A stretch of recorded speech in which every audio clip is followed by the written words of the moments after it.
When was the last time you masturbated to porn?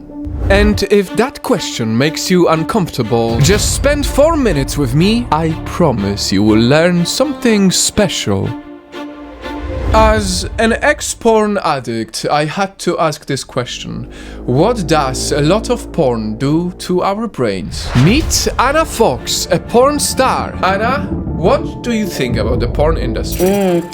I definitely do not think that we are Sex 101, which we are a fantasy guide, and it kind of sucks that people are using porn to educate themselves on how to have sex, because we're cheating. we're definitely cheating. A fantasy guide?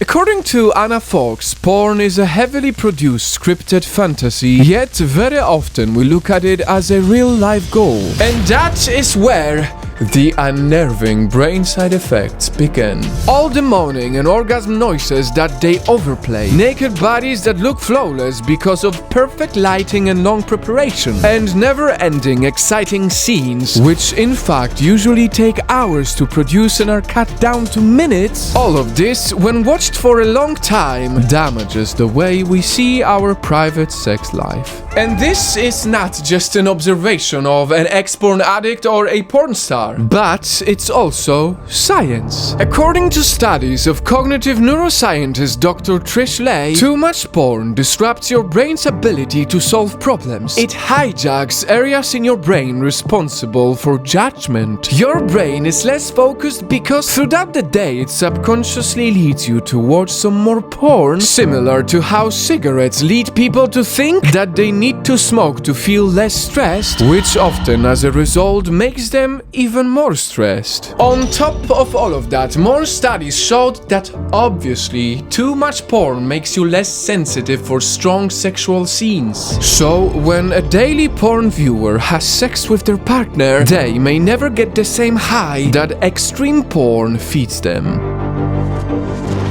Now, as I say all of this, it feels good to know that this no longer applies to me. Because, yes, I used to be a porn addict, and it is exactly the reason why I made this video. It is awkward to admit something like this to millions of people, but I know it's worth it. Because if we remove the shame and stigma, we can help many people realize that watching too much porn can really mess up your life. Help them realize that porn is like a virus. The more you are affected by this virus, the more extreme you want it to be.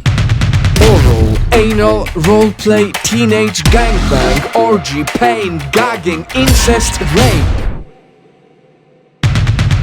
These porn categories are not even close to the most extreme. Porn sites like Pornhub get over 100 million views a day. That is one site only.